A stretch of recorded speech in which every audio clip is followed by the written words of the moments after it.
With that, um, our panelists, we got an extra here. My Sarah, Sarah asked for help. Got Mike here. Anyway, Jerry Hustava from Fergi and Robin from Winding Waters River Expeditions, and Madeline from the Kokanee Inn. See, she said she wants to go by her first name because her last name confuses people. Oh, there you go. and Sarah Tibbet and Mike from Chief Joseph days. So, anybody want to start? Okay, go ahead, Jerry. You want me to use one of these, one of those? You can hear me? I can talk loud if not without this. Hi, Jerry Hustava from the Ferguson Ridge ski area. Perhaps different than some of the other folks today or other folks thinking about this economic thing. Ferguson Ridge ski area is not a business. We are a nonprofit, volunteer-run, volunteer-driven. We basically exist to serve the community as well as bring some economic gain maybe near the community. I am not on the board. The Ferguson Ridge ski area is run by the Eagle Cap Ski Club. There is a wonderful history there to be delved into about the ski club. That's not part of this discussion. The ski club leases the land from the Enterprise Joseph Lions Club. Both clubs are now married happily and will be forever. And both organizations have strengthened each one. So it's a pretty neat thing. So we do want to make enough money to pay for improvements, pay for our maintenance, pay for that kind of thing, but we are not a resort. We are not trying to be developed. We want to continue to improve, not interested in growing, not interested in being developed or exposed, I guess it were. We really try to exist to serve the community as an affordable place for you to ski and your family. Kind of a farm team, maybe for the big resorts someday. But you can come out and ski with us and hopefully ski the whole weekend with your family and still have some money to take back to the rest of the community. We are all volunteer, membership driven. We do sell lift tickets. We welcome people to come visit us and welcome them if they find us, but we're not trying to go out there and advertise to be a destination resort, I guess it is. We are not a destination resort. We're a wonderful ski hill. There's a real strong cadre of volunteers that we call the hill managers. The hill managers, our job is to organize the daily volunteers, run the machinery, do the maintenance, do all kinds of stuff that it takes to run the hill out there. Make sure I got my notes here. We've got about probably between 175 and 200 members now. We run by having a membership as well as an annual dues or annual pass.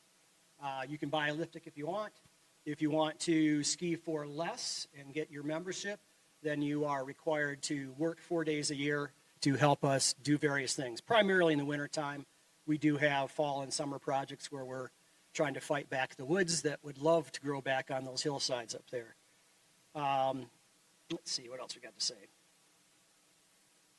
So yeah, we're really focused on trying to be affordable for the community, trying to provide a gathering place, a place where people can work together as volunteers, a whole bunch of people from all different walks, a place where you can get some exercise, so kind of a quality of life and health benefits there. And we definitely like to focus on getting the kids out there. Now, as they get into high school, they get tempted by these round ball sports. I don't understand that because I can't play them. But it's, we usually have a really good pack of young kids, and then that they get distracted as they get into high school, and then they go away, and hopefully they come back with more kids since we started over again. Let's see.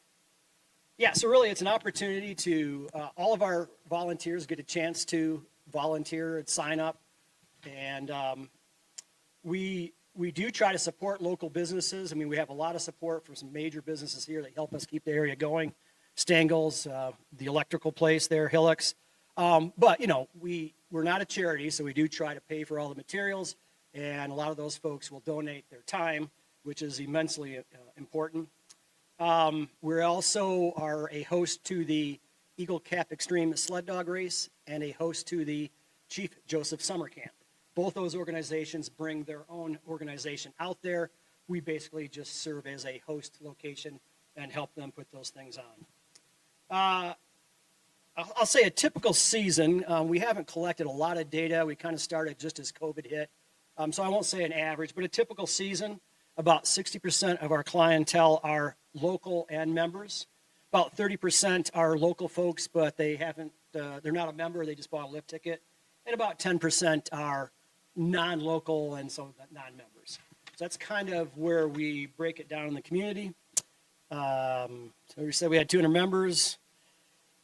We try to be affordable. Did I mention that? $20, no half days. Just come out. You can ski as long as you want for $20. You can come out any time of day. $20, no half days. So yeah, we're a nonprofit here to serve the community, here for your quality of life, your exercise, your social recreation, your physical recreation. It's very, very fun to be out there on the deck in the winter with kids running around and just hanging out and skiing. We have quite a few members here today in the audience.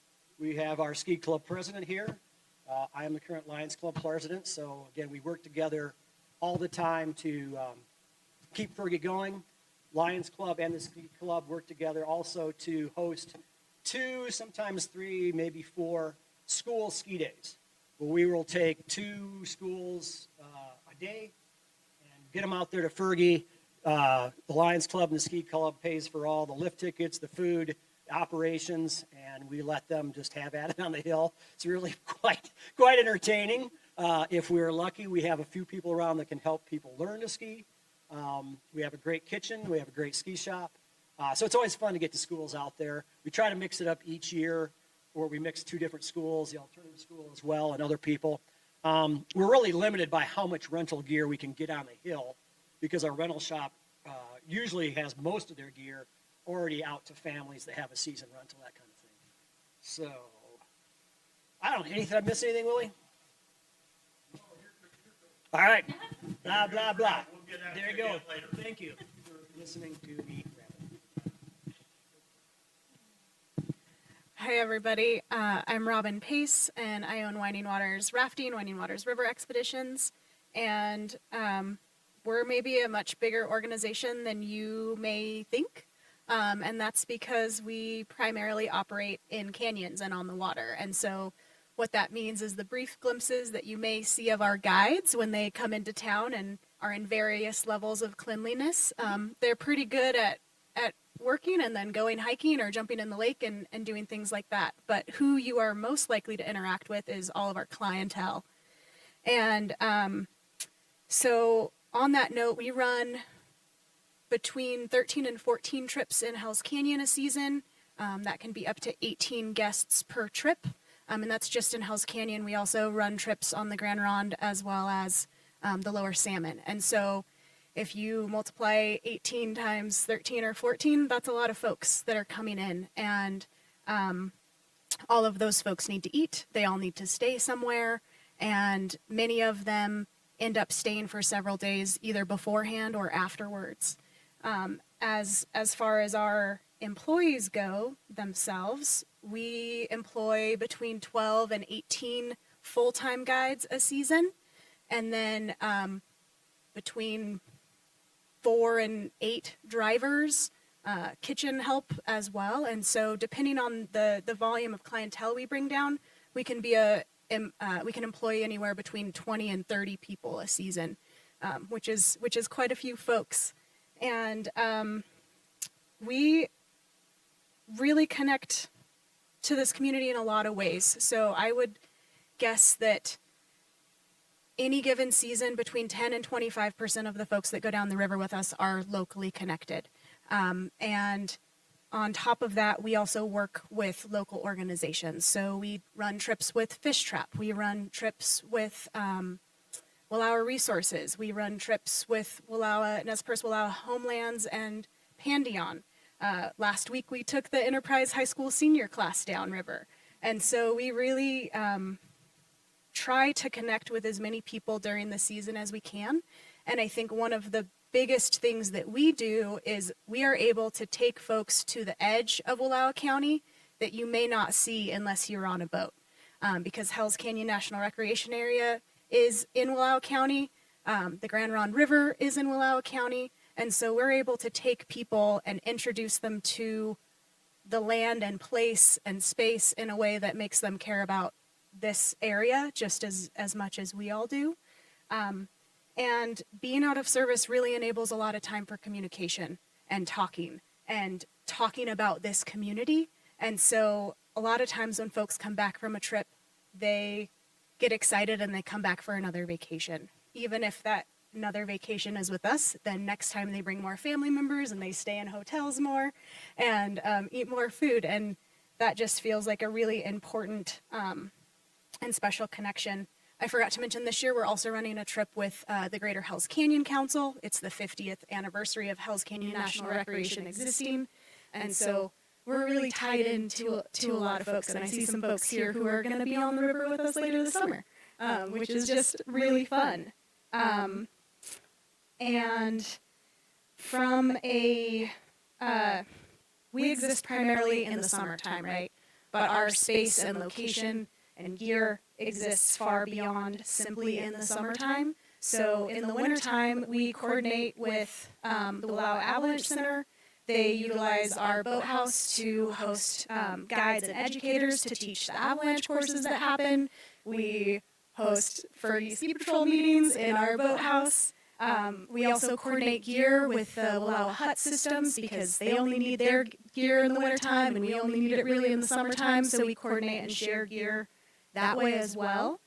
And as far as how my company, my thing, my love of the river and land and sharing this place with people could facilitate and support this community in the long term, I'm always looking for more ways to host community trips and to look at different ways that maybe we could run a trip that brings more community members down the river. Hosting the high school students is always a really important thing to us, and it's one of our guides' favorite trips because we get to meet a lot of the young folks and show them a different part of Wallowa County, but also give them some space and time to think about what they're going to be doing in this next years of their life and show them that there are other jobs and different ways of doing things.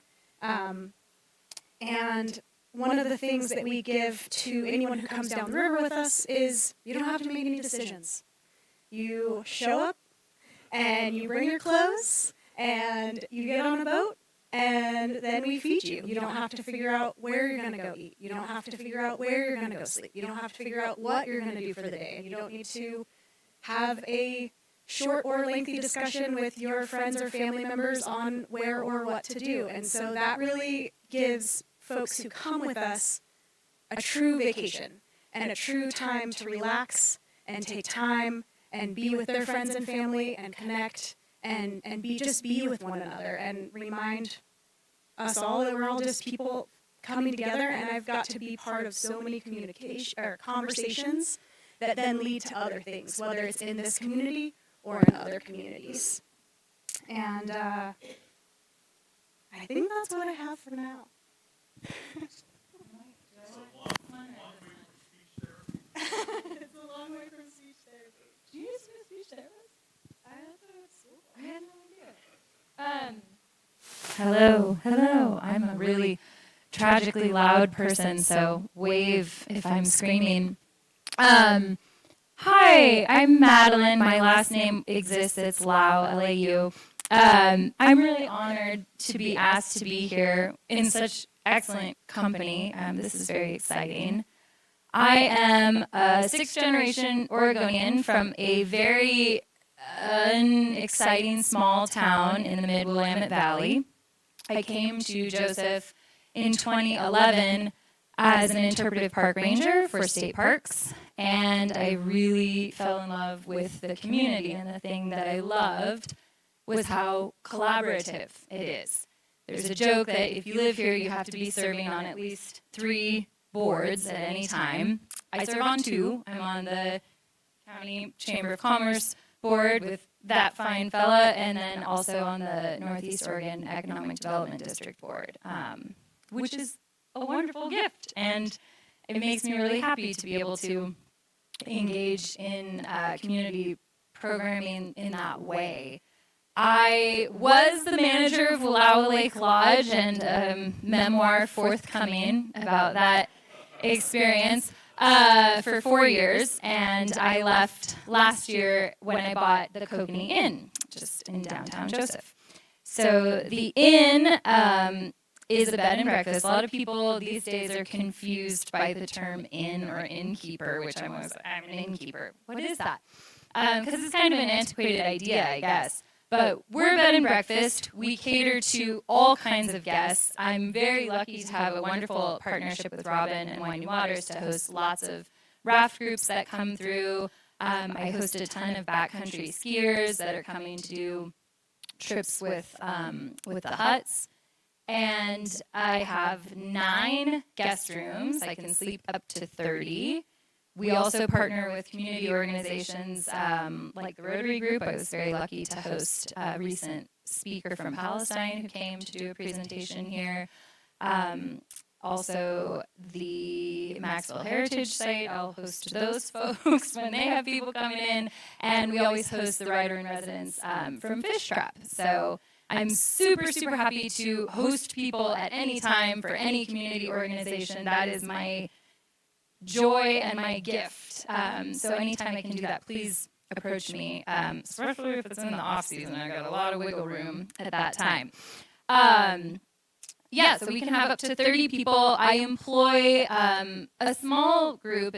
We don't need a ton of staff over there, but I have a couple of wonderful high school students that work with me, and then a couple of longtime locals who help me with all kinds of things to make the inn go. And I have strong opinions about having a hospitality business in this community, which I would love to talk about. I was kind of volleying around ideas about what I wanted to present, because in a town like ours that could easily be consumed with short-term rentals, I value taking a careful approach to providing lodging in this area.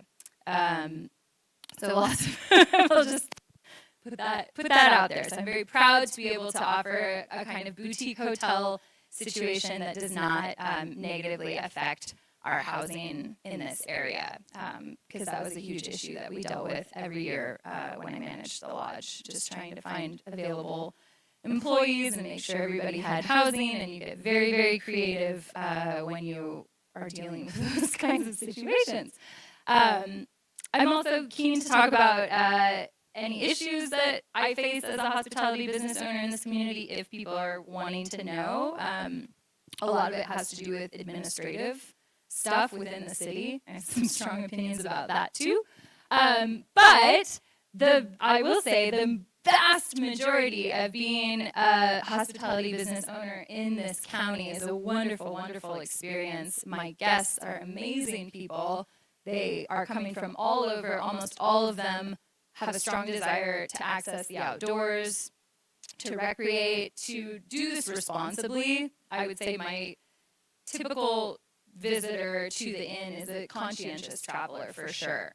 And they want to be here unplugged. We have no TVs. We have okay Wi-Fi. I shouldn't advertise that. It's okay Wi-Fi. It's fairly strong Wi-Fi. But that's not why they're coming to stay at Kokanee Inn. Like they want to get into the Eagle Caps. They want to be in the lake. They want to do a raft trip with Robin. Like they're wanting to access the outdoors, which I think they do in a responsible way, and it doesn't feel exploitative of our resources or our community, and I feel really, really good about that. My guests are always looking for recommendations of where to eat and where to go in town.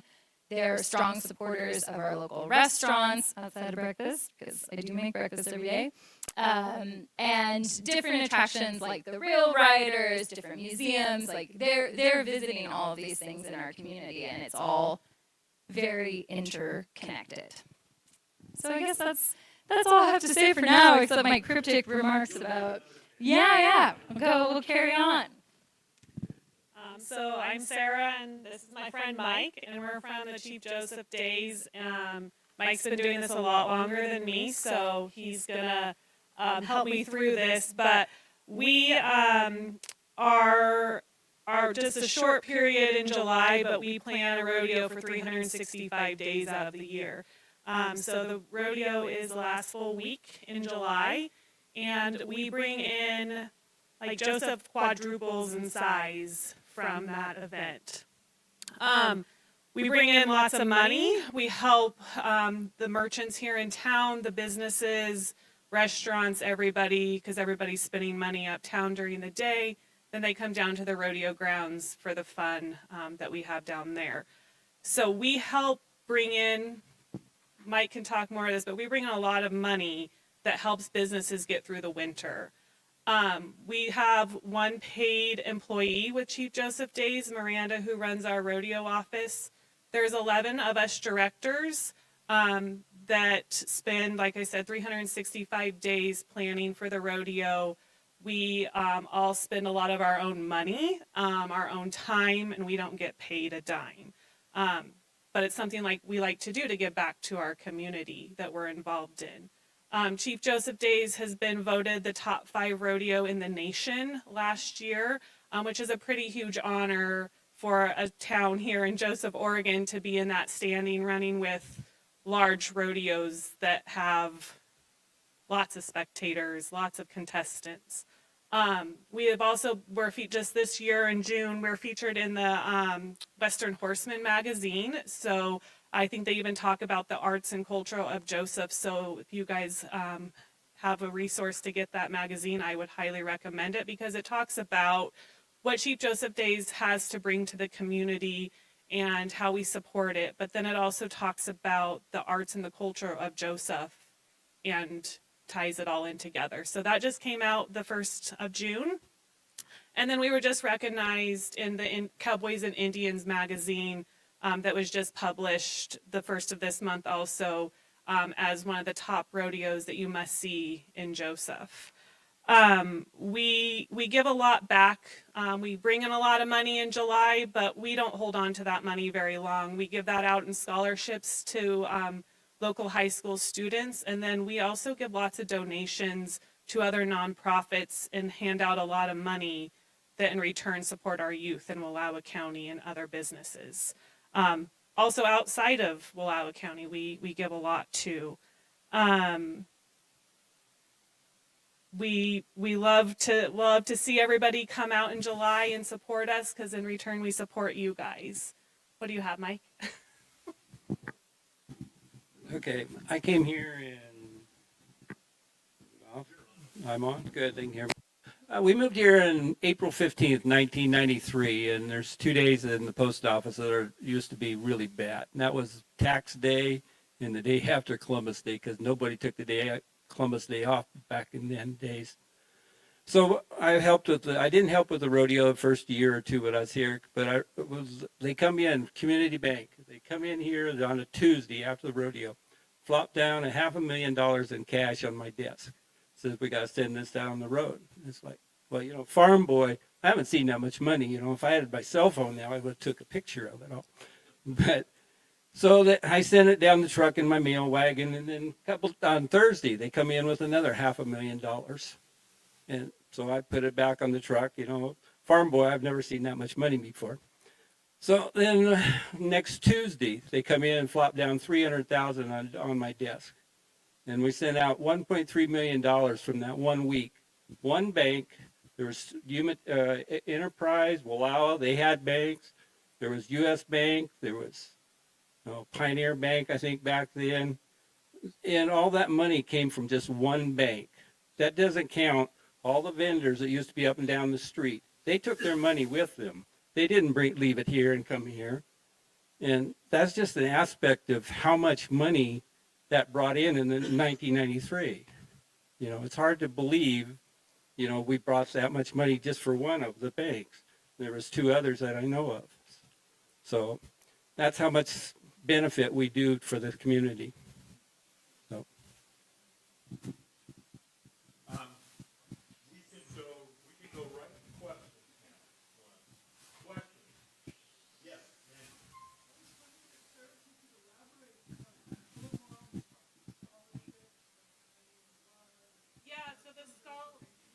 So the scholarships come in.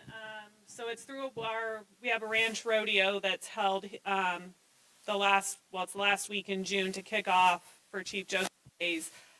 There is I think they just upped it to 4 scholarships to kids that are going to, one's to a trade school and the other 3 are to any school of your choice. And I think they're up to $1,000 scholarships. So I think we're up to $4,000 now going back into scholarships to that. We changed it to 15, Mike said. And then Court Girls scholarships. So lots of people think that it's pretty cruel of us to send our court girls out to sell tickets. You'll see them selling their tickets in about April is when they do that.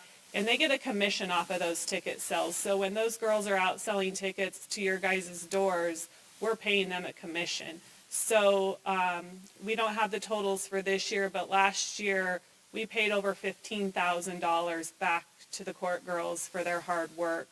Then on top of that, we give them a scholarship when they graduate high school for their schooling.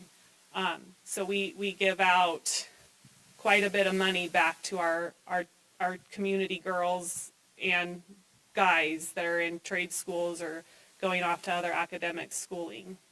You didn't mention, you also have local vendors like Rotary Club. Yeah, so that's another thing. So Rotary has a booth. There's some like a Joseph football team has a booth. There's multiple local community organizations that have booths at Chief Joseph Days that are selling hamburgers, hot dogs, or selling. We have some that sell programs. They clean under the bleachers, and we pay them back for that. But then also the vendors are making their percentage, and we take a very, very small percentage of that from them to be down there. So other organizations are making quite a bit of money just at the rodeo grounds with selling their goods. Other questions? Yes, no?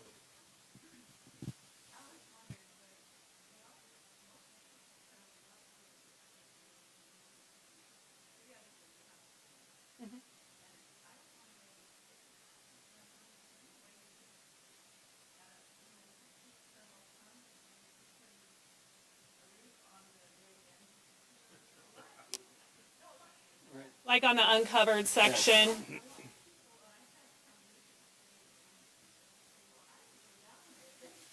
Yeah, we're always, Mike can go more into detail on this, but we're always improving our rodeo grounds. And I'm not sure why there's that covered or what the plan is for that. That's very expensive, but also what we do is we'd have to start all over. We'd have to take foundations out, pull everything out, and do the pedestals on the bottom now. In the next 5 years, we're going to have to redo all of those because they're starting to flake away and stuff like that. That's something that we need to do. Right now, we are in the process of trying to get new lighting system for our deal. The Energy Trust Commission gave us, there's a program. We got, a fifth of what the cost was just for the lights, not for the fixtures and the poles. Tomorrow I'm going to have 4 telephone poles show up. They cost me $3,600 each tomorrow. That's good. How much a telephone pole costs if you're going to run into one. But yeah.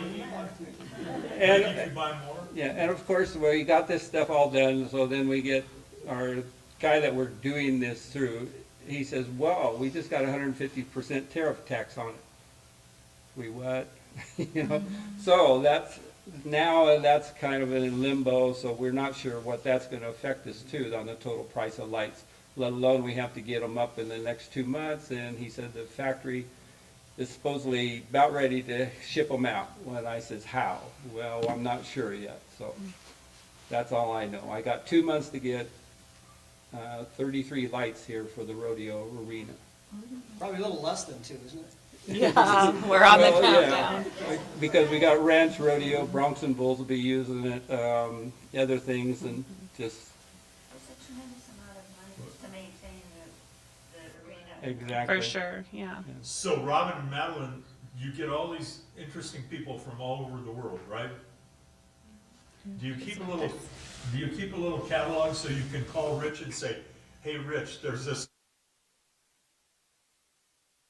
about X. I'll bet you he'd be somebody good or she'd be somebody good for a program. You have a little book like that?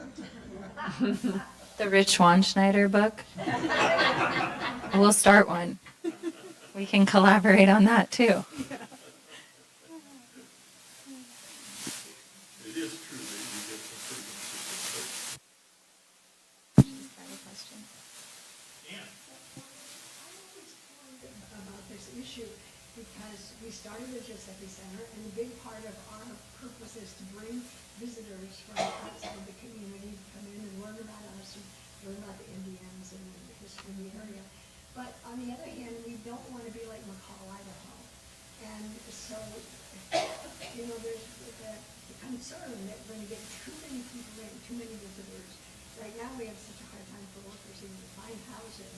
And so and then there are all these VRBOs and Bacasa and we're like, the lake now, I don't know what the percentage of the houses at the lake is Bacasa, which is very lot. So it's kind of this push-pull. We need the people to come in to support us and to support your businesses. But on the other hand, we really maybe would be better off putting up a fence like Chief Joseph had and keeping everybody out. What do you all think? Well, you see how well that worked.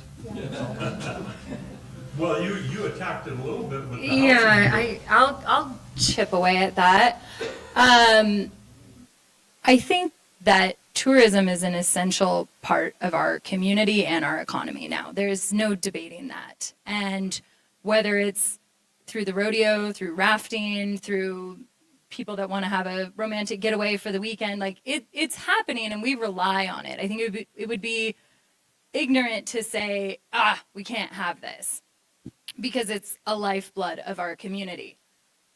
The area that I think, and I want to be careful, I'm an for sure. The area,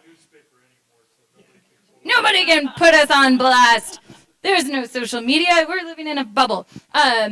I think the area that it gets really gray is specifically involving tourism that is exploitative of the town, of the resources, of the people, and that's where you get this kind of bubbling up of resentment. You hear about people say, oh gosh, it's summer, can't drive on Main Street anymore. Oh gosh, I'll see you in 3 months, like I'm hiding in my house. And in my opinion, a lot of that comes, this is going to sound so harsh, but a lot of that comes through the form of Airbnb and short-term rentals, because the more that is happening in our community and taking away housing that's available for people who live and work here, the more you're stripping away the character of the community and the people who are available to serve all of these many, many visitors. I understand this can be done carefully, but it wasn't managed here for a long time. I recently learned that Joseph has just put a moratorium back, but you could have an Airbnb in commercial space in Joseph, which there's a lot of commercial space in Joseph. I understand people are trying to make their bottom dollar too in doing this, but I think there has to be a point where you're making a conscious choice. How is this affecting my community? Will I still have people like Jerry and the many people who volunteer at Fergi if this is a community full of second and third houses or nameless, faceless VRBO? You mentioned something about the lake. There was an insane article that came out in the New York Times a couple of years ago naming Wallowa Lake, Oregon, the #1 place to buy a winter vacation rental. And it was like, where on earth did it? Oh, the information was provided by Vacasa. I understand now. Because there was no available property to buy up there. So it was bizarre, but we were on the national news as like, hey folks, perk up your ears, it's the next Jackson Hole. And that's absolutely not what we want. We want to maintain a strong sense of community. We want to maintain I know all the people up here are very involved in sustaining our community and participating in all kinds of different organizations besides the one they're representing today. That's what we need. And that looks like people who live here for most of the year and are engaging on a consistent level. So I'm not necessarily trying to be the super doom and gloom bearer of bad news with the short-term rentals, but we've seen it time and time and time again in communities all throughout the world, and specifically the West, where it went unmitigated and unchecked, and it ballooned to a problem. Our bedroom community is now Elgin. Like, that's not very convenient. So I'll get off my soapbox. Does anybody else want to take a stab at this question?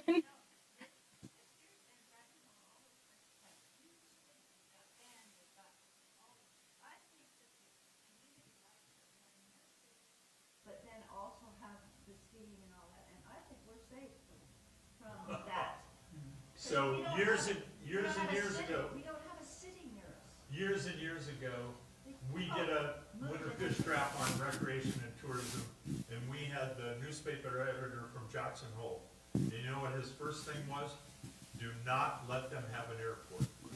Once they had an airport, Jackson Hole was in the control of California. Well, I think Wallowa County is just been so discovered. I mean, I'm from Enterprise, born and raised in Enterprise, and Wallowa County has just grown tremendously in my 20 years of being out of high school now. It's crazy how much it's grown, and we need those people to come into Wallowa County and be a part of it. But then it's also, please come and visit, but please don't stay. But we need them to survive. Like, we just tried to, we put our name in to host the Miss Rodeo Oregon pageant here in July. We were turned down because we didn't have any motel rooms for them to stay in. So they've already been booked for months, years in advance. So they're having that pageant in Elgin, which that's great for Elgin, but it would have really helped Chief Joseph Days in Wallowa County to have those people come in here, but there was nowhere for them to stay. So it's great for Wallowa County to be this busy in the summer, and I'm guilty of it myself, saying I'm not going to go to Joseph, I'm going to drive the back roads because I don't want to deal with all the tourists, but we need the tourists to survive. We need them to make it through the winter time. So it's kind of a catch-22. I believe. I hope so. Yeah, I think that's always going to be a nuanced conversation, right? But I believe the strength of Wallowa County is our willingness to have conversations with one another, whether or not we agree with our neighbors on every single thing or not. The strength of Wallowa County, the reason why we don't have a big airport, the reason why we don't have a huge ski area, the reason why other things haven't happened in this community is because we sit down and we have conversations with one another. Farmers and ranchers and artists and loggers and teachers and health professionals, we all go to the same community events. We have potlucks together, and we're willing to actually sit down and have a conversation. And we all care really deeply about this place, right? And we all know that tourism has to exist. It has to exist for us to exist as a community as we are. And everywhere is getting bigger. That's just a fact of the population of this world. And so, you know, I have so many friends and cousins. I grew up here only in the summertime, but I have so many friends and cousins who I had grown up with who moved away and then moved back, right? And so we're bigger that way. And then I also have people who I never met until they moved here. And I'm sure you guys do too, like people who didn't grow up here that you love and are your good friends. And I think when someone comes in and wants to be part of this community and wants to sit down and have a potluck or at the community dinners, right? Like those folks, if they're willing to add to this community, like we are so capable of finding ways to work together, I think is my hot take on all of it. Yeah, I just want to add, so when we talk about the tourism, you know, we often think about it like, you know, services and products. But, you know, when, you know, we can just think about, you know, just one of human beings. when we go out somewhere, and if we don't know anybody, your behavior is a little different from the scenario you know somebody in that area, right? So when we grow tourism with our face on it, this is our place, our life, and then the tourists. I hear, there are different types of tourists. Tourists when come here and then feel like, oh, I love to live here, they are not gonna probably, behave really badly. But, so I am now running a space, where I rent out for short vacation. And, people are just amazing, amazingly respectful. And if I rent as, not my face, as, for example, the big brand name or something, and then, the same people will behave differently, I think. That's my just, assumption, but that's my assumption. That's how I feel. They actually talk to me, and they appreciate my service. The service came from me, not something. So, if we grow our tourism here, our, face on it. Marlene is running the Kokanee and Robin is running the river raft, and they will come to enjoy her rather than just product or service. That we can talk about how we're going to grow that way. But anyway, we just keep sending the messages with our face on it. How many people come here? Do they keep track of it anywhere? Pardon? Does anybody keep track of how many people come here? State Park does. I don't know if anybody else does. Question over there. There's Eleanor. So I live at the south end of the lake, and there are rental properties around me that seem to be a lot more empty this summer. And I'm wondering if you're finding that at a Kokanee and that tendency down. I think it's too soon to say. I feel very grateful that my numbers right now are looking okay, but I think the climate nationally is one of great uncertainty, and people are wanting to sort of hunker down and hold on to funds and are not quite sure what's happening next. I do know that the year that I started managing Wallowa Lake Lodge, I hadn't been in hospitality before, and I thought, there's a international pandemic. This will be a gentle, slow start to my experience working in lodging, and we know exactly what happened. There's a trend when people don't want to, say, go to Italy for the summer, they're going to stay local and they're going to travel in their backyard. So I do think that will still happen, but the level of just hesitation does seem to be a lot higher this year. I would agree with that just from my own bookings, in that historically people book 6 months to a year out. And I've had a lot fewer bookings historically, and I think there are a number of reasons for that. But in the last month, I've started to see a really extreme uptick in bookings for trips that are a month or less out, which feels a little, it's so different from a business that plans basically a year out in advance. So I think people are making last minute decisions. So it'll be interesting to see what happens the rest of the summer.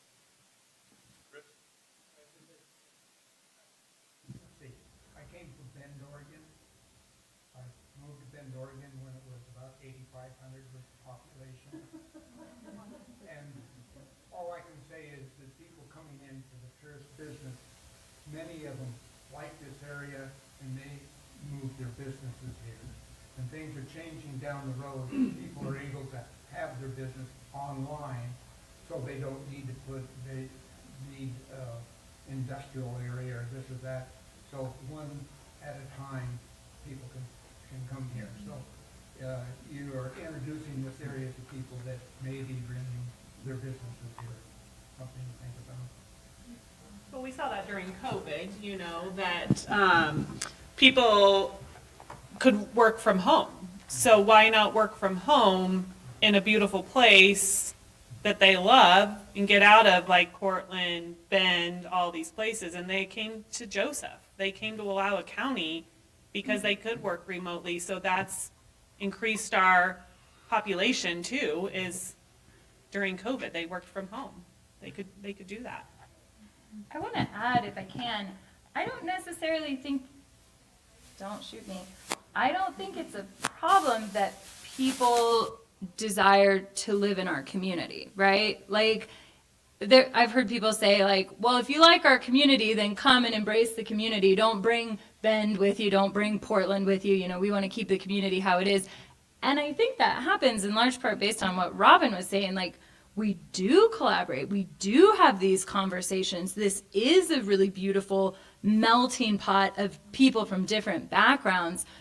And I think it's very exciting when people choose to bring their young family here or move here from somewhere else because they're like, this feels like home. I really love this community and I want to be a part of it. That helps us to grow. I think the tricky part is more the flood and then the rescinding of the flood, and how do we manage just people that are passing through and keep that dynamic respectful of the community and manageable for the community. But I don't think people moving here. Also, last thing I'll say, everybody's got to get through a winter. And we have all seen the people that have come from who knows where, and then they go through the winter where the freeways shut down and they're not getting mail and there's nothing in the grocery store and the lights are flickering and they're like, yeah, maybe this isn't for me. And that's the great weeding out process of Wallowa County. So I'm reminded that in the 1980s, we had a serious healthcare problem in Wallowa County. We had 2 doctors. They covered everything. The ER, they covered everything. People have come together, like you said, Robin, and we have solved the healthcare issue. We have one of the best healthcare systems going here. And it's the reason that we can have tourists. It's the reason that we can live here. I'm wondering if it's now time to have that conversation about housing. The hospital can't get employees sometimes because they can't afford or find housing. The school says we can't get teachers because we can't get housing for them. And this reverberates around the community. I don't know, I'll bet you some of your employees are at a Forest Service campground in the summer. Yeah. In the back of their cars. That's In the back of their Yeah. car. This is a serious community issue.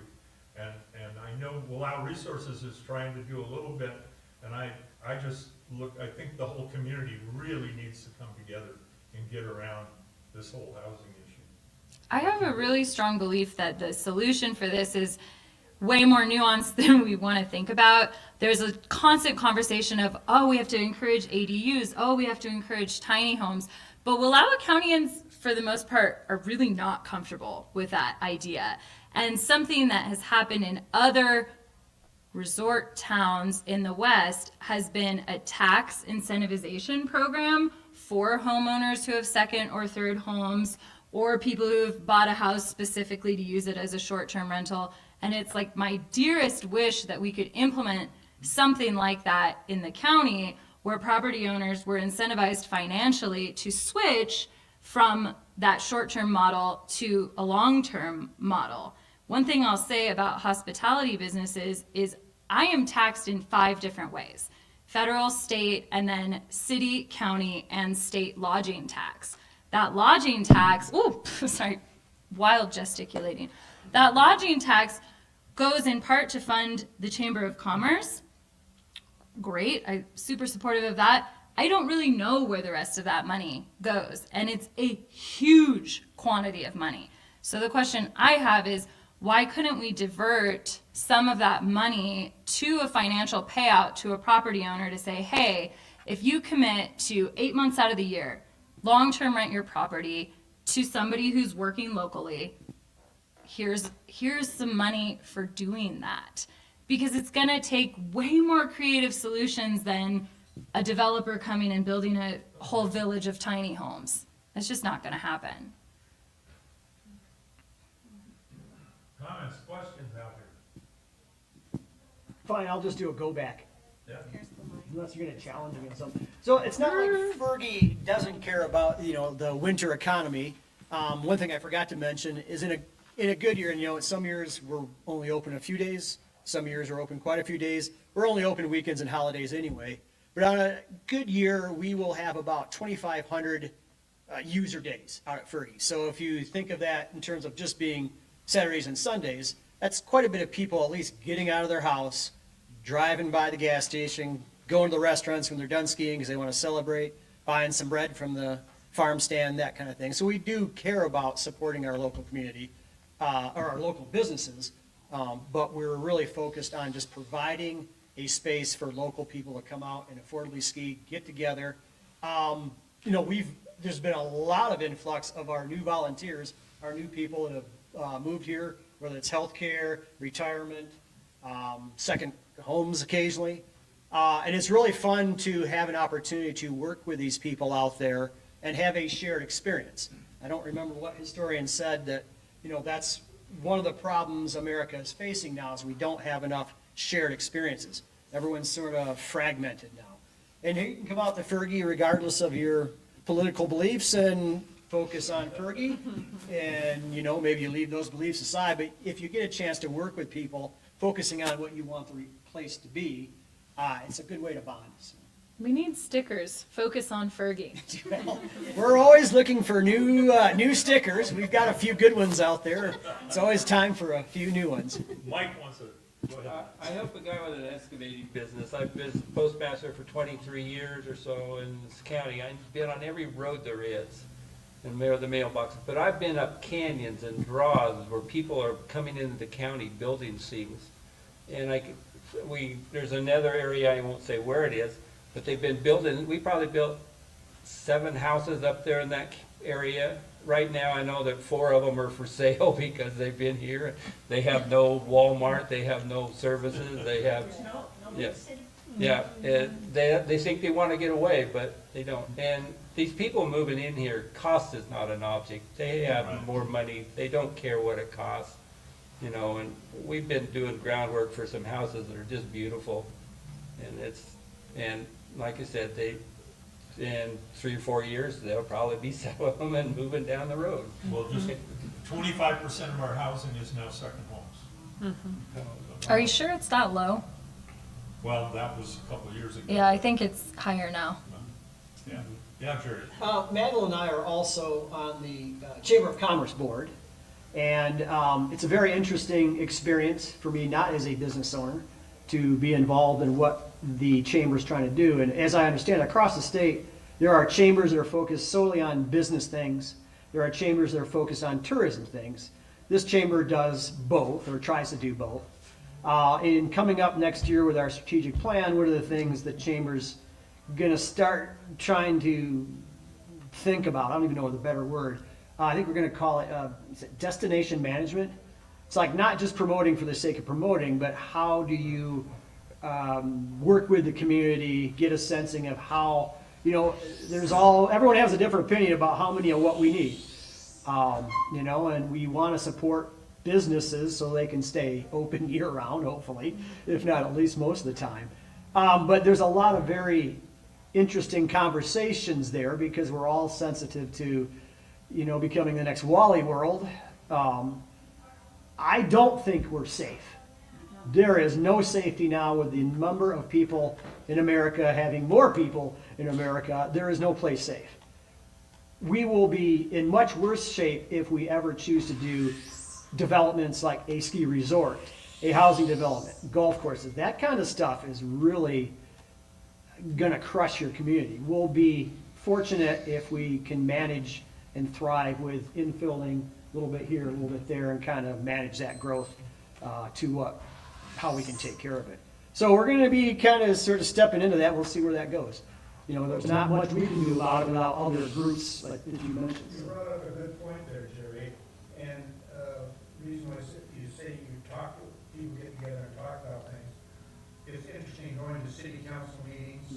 People will come to city council meetings, they'll listen to what's on the agenda that concerns them, and then they'll leave. They don't stay and listen to the whole thing that's going on in the city. Same thing at the county. People will come and listen. If there's something pertaining to them that they're interested in, then they'll leave. So I'm just throwing it out that people went to some of these meetings and listened to everything, and all of a sudden you learn something from somebody else, and you learn where things are going. And things are gonna grow, and things are gonna change. We just kind of would like to have a little control over it, so that it happens a little bit nicer than it did in Central Oregon. I would say one thing. I've grown up here all my life, and my family's always been part of taking care of the tourists. Okay? We had the only cafe on Main Street for years from the time I was young. But we always, what we're missing is entertainment. When I was a kid, there was the Walter Brennan movie house. And the tourists could go to a movie if they want. And this is kind of I'm trying to say, we have to get something here that they can do a little bit, not just the outdoor stuff. We had the Gold Room, which had a beautiful bar, and everybody could go Saturday night and dance Western dance. And the place was packed every night, all summer. We had 5 old-fashioned bars where people played billiards and played pool. And they've taken the bars and turned them into, I think what happened is Valley Bronze took the bars and made them into galleries.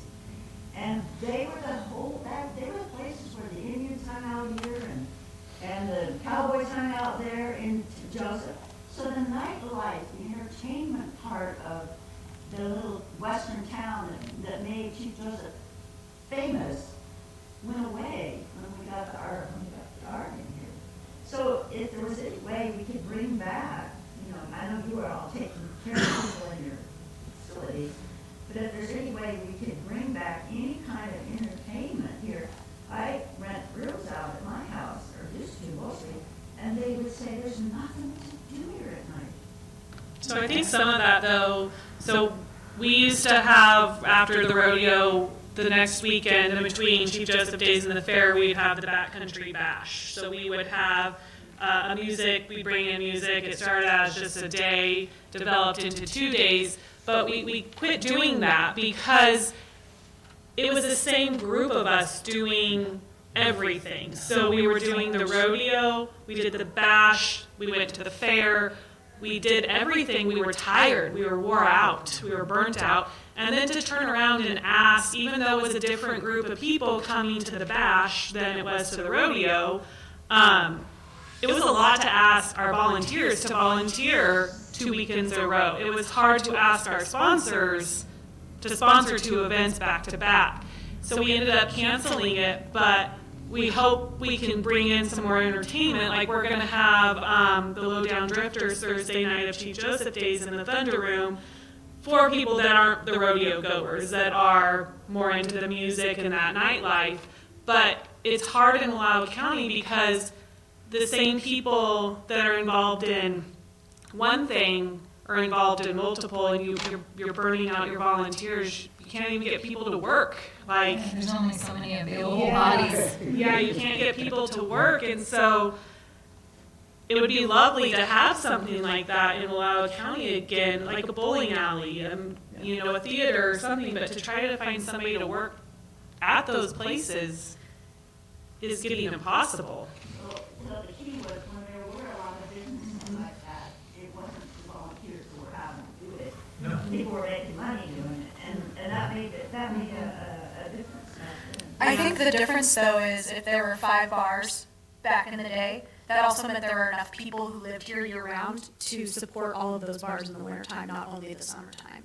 And there were enough people to go to all of those things that exist year round. And so I think this still ties into the housing conversation a little bit. And I also think there are a lot of events that happen in the summer. There's music at the Lodge, there's music at TG, there's music at Embers, there's music in the park sometimes, there's music in Enterprise on Thursdays. There are a lot of things that happen. They're just not necessarily the same way that people conceptualize that they have to happen. And I think that's a conversation we can have with folks, is say like, oh, there are all these things happening. here you go. Here's the list of all of the things that are happening. And we don't necessarily have to make them look like what everyone else says they need to look like, because people are tired and they can't do everything. But there are a lot of things that do happen, and if we could get more support to those things, then people would be less tired, their cups would be more full, and then maybe we could have other things come in.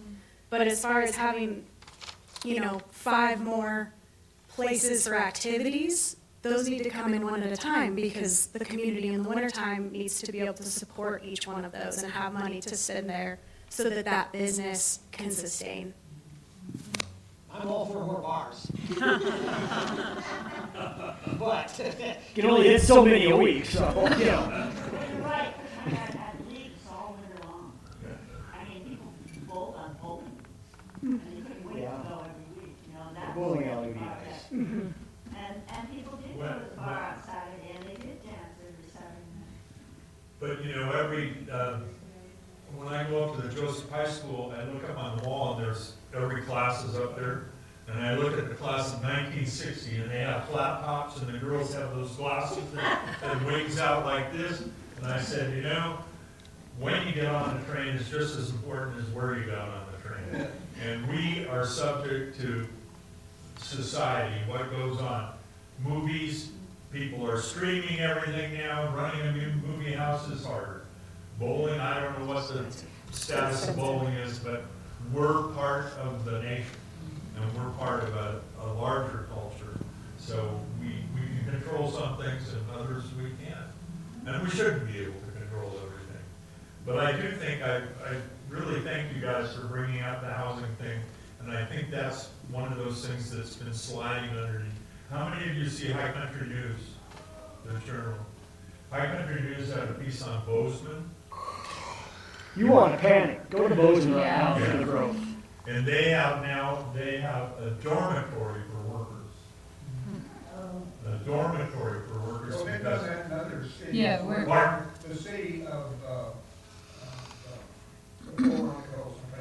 anyway, the employees, or employers have got together there and built housing for people that are the maids, that work in the restaurants, that work in the bars, and they have, I don't know whether it's just inexpensive, housing, or whether it's part of their salary, or however it works, but they're the only people that can live in these places.